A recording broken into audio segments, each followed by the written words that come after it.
I remember calling my mom after later that day, and I'm crying on the phone, and I'm like, oh my God, I can't do this. I sold my soul. Ended up booking me on that show, and I did 3 episodes of that show, and then I even went on to do One Tree Hill.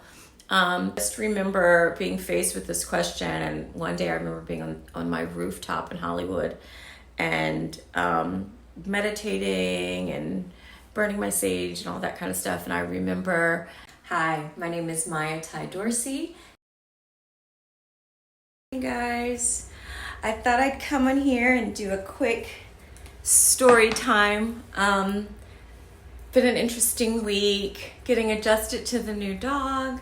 But I got an audition, and I have not worked in entertainment in, I did a small little commercial, I guess, a couple years ago, and then I did a short, a film, I was telling you guys before, that's on Amazon, Chicotic, and I had a small role. I played a psychiatrist, and that was about 6 years ago, but, so I never really talk about that much, but I do have an agent still in Miami when I was down there, and she just happened to call me for this commercial audition. And the cool thing is that I'm taking my daughter to Florida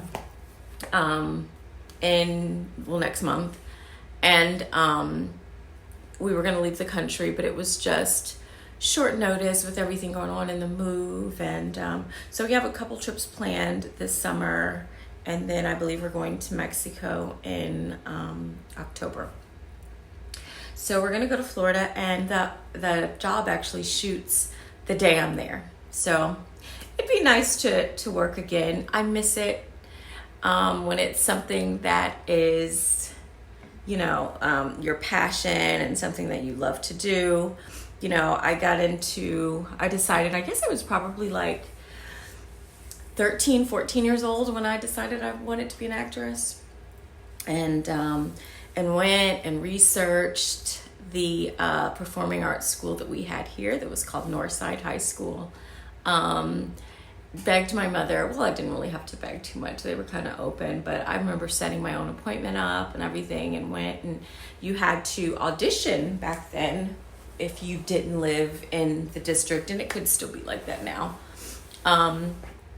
So that was a big deal. They hired me an acting coach to coach me, because we had to do, of course, a monologue to get in. And I'll never forget, I did Nasaki Shenge for Color Girls Who Aren't Enough. Yeah, wait, for Color Girls, yeah. Tyler Perry actually did a movie on that play later. And I think I was the brown girl. But anyway, that was like, everything changed after that. I just knew that that's what I wanted to do. But yeah, anyway, so I guess I'll do a whole story time on that. Yeah, but that was a great experience for me. That changed my life. I just opened up, blossomed, all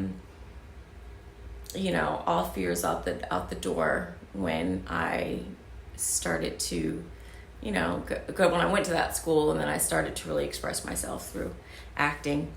But so of course I ended up going to Los Angeles. One of my dear friends, my best friends to this day, actually went with me. Well, we went together because he's also an actor, and he's still acting to this day. And so yeah, we went out to LA, and I never forget. And this was before we had internet, really. I don't think we didn't have internet. This was in the 90s, late 90s, yeah. Anyway, oh man, it's like 96. Anyway, so yeah, we went out to Los Angeles and found this apartment on, I don't know how we found, I think I called like the phone book, and I was looking for apartments in Hollywood. And ended up finding this apartment in Hollywood on Whitley and Yucca, for anybody that's from Los Angeles. And it was like $850 a month, and we split the rent, and oh my gosh, that was the happiest time in my life, hands down. And things kind of took off from there. It was really it's just, when you want something, and that was the part of my life when I really, really understood manifestation. I was really in a spiritual space even before I left. I had stopped eating meat. And I didn't mention, but before that, I opened a small bookstore. I went to college for about a semester, ended up dropping out, and opened a metaphysical bookstore. I did a couple of businesses, the vegan restaurant, so I really, really got into metaphysics, spirituality, history, started studying, just so much about where we're from and our indigenous part of us being from this land here. So I was really in a spiritual place. And, acting for me was an outlet. It was an expression. It was beautiful. It was art. And, thinking, being a little bit naive when you're young, you're thinking, okay, I'm going out here to express myself, and I am going to do this type of work and express myself in this way and all of those things. And my plan always was, believe it or not, because like I said before I left, I had really gotten into spirituality and health, is that I was going to have these wellness centers, and I was going to be a voice, and that I was going to go to Los Angeles. And once I had a name for myself, I could teach people to, spread the word on veganism and spirituality and, just make all these changes in the world. And as a young 21-year-old, so anyway, yeah, we finally moved to Los Angeles, and we moved into this apartment, which was awesome. I think I remember getting an agent like within the first 2 weeks, and just was on top of the world. Once I got an agent, I think I was with what's the name of them? I think it was like Colors Agency or something like that. They were pretty good though. Was that my first? I think that was my first. I don't know. I had a couple. But anyway, I started booking commercials, and things were moving like pretty quickly. And I remember I have one story that I want to tell that I always share, especially to my kids. As I was vegan, of course, and this was in the 90s. And one thing, now it's so different, and it's so beautiful to see how different it is now. But then if you as a Black woman, when you would get an audition and they wanted a Black woman, there were a select few, or as we know, a group of Black women that would be in your category. And so we would all see each other at auditions, and these are girls who are like huge now. And but when there was one, it's like that one job was, you would have the same Black actors, and we would all see each other at these auditions. But and it's so funny because going out there, you never think that commercials would be something that you would look forward to doing to pay your bills. I'm not going to do commercials and whatever. But little do you know, you are going to do commercials for the most part. Some people, probably have a different path. But I remember I booked a McDonald's commercial, and my amazing best friend actually had the commercial, and I crashed it.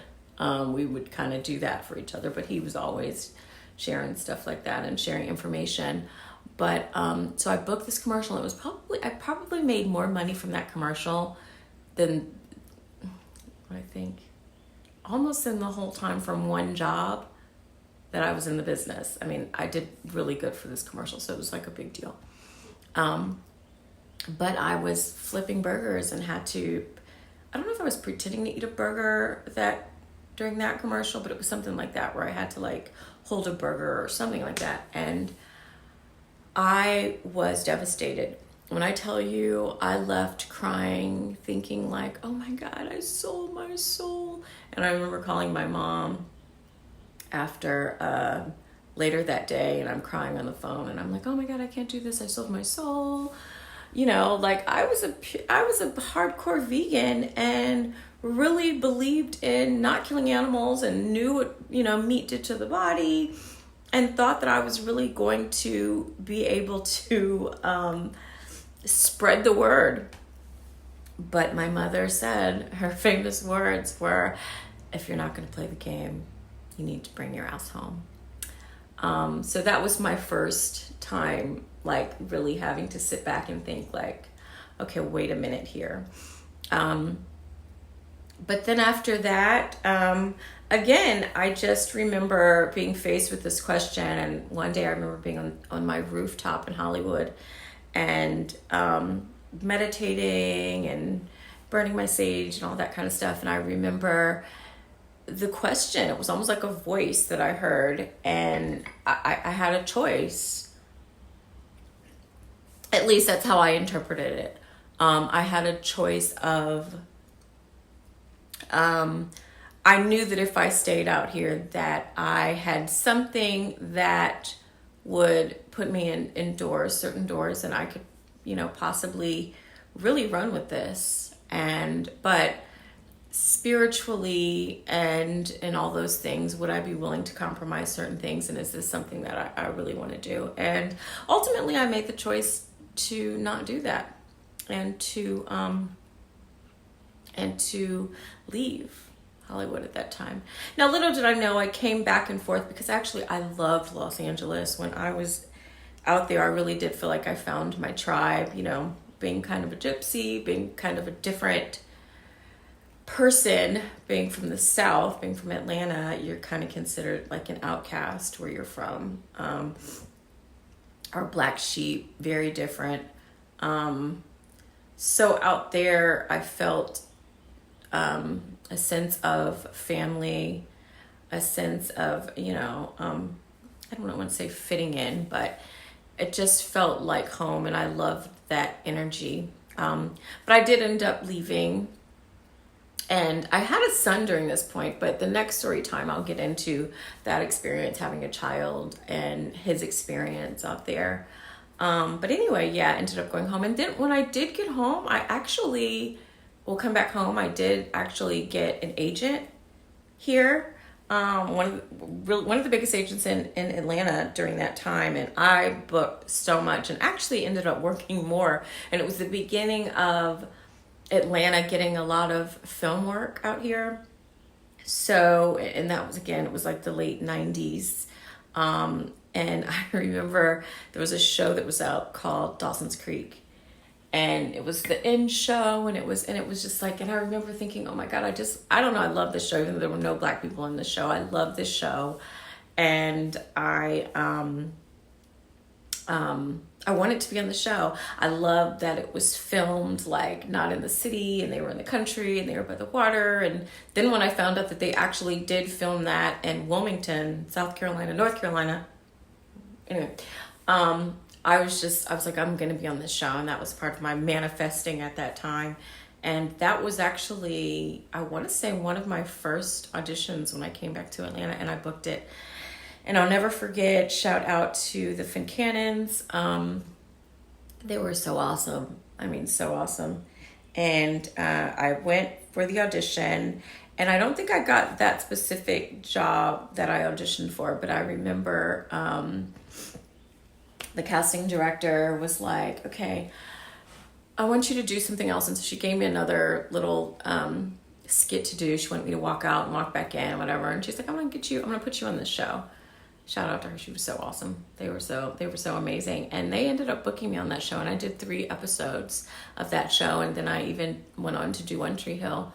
So it was a beautiful experience. Beautiful, beautiful, beautiful. So it was even better to me than, being in that environment for me personally than probably maybe some things I would have gotten myself into there.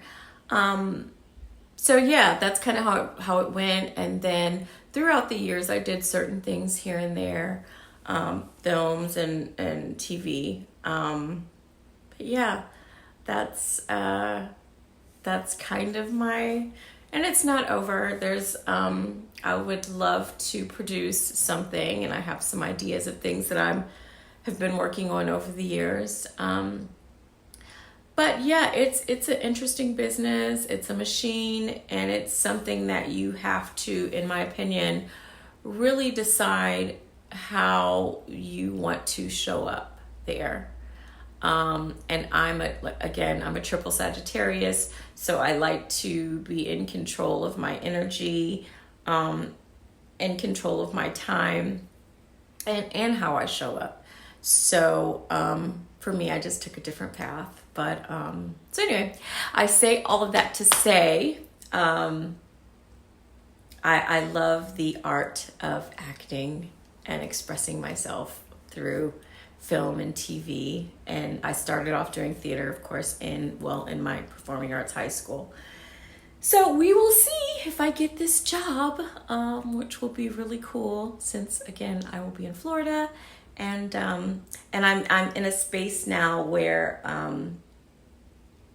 I'd love to shoot a commercial. So we'll see what happens. But there's so many layers to this, and I watch what everyone's going through today. And I'm so happy for the actors today, Black actresses, all actresses, but especially us. We've come a long way, and I'm so proud of everybody. And I you know, what actors go through is, and I've only seen portions of what we've had to go through. So I commend everybody who stays on that train and walks and lives their path, because it's tough. It's not a game.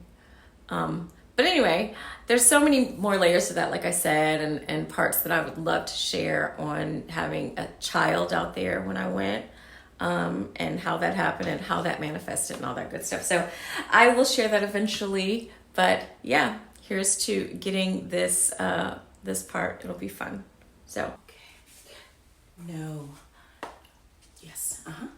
No, we're going to get that. Mm-hmm. Yes. I know.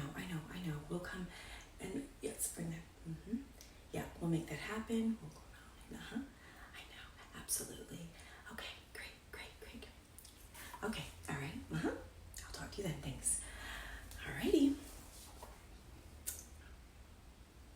What do you think? You like?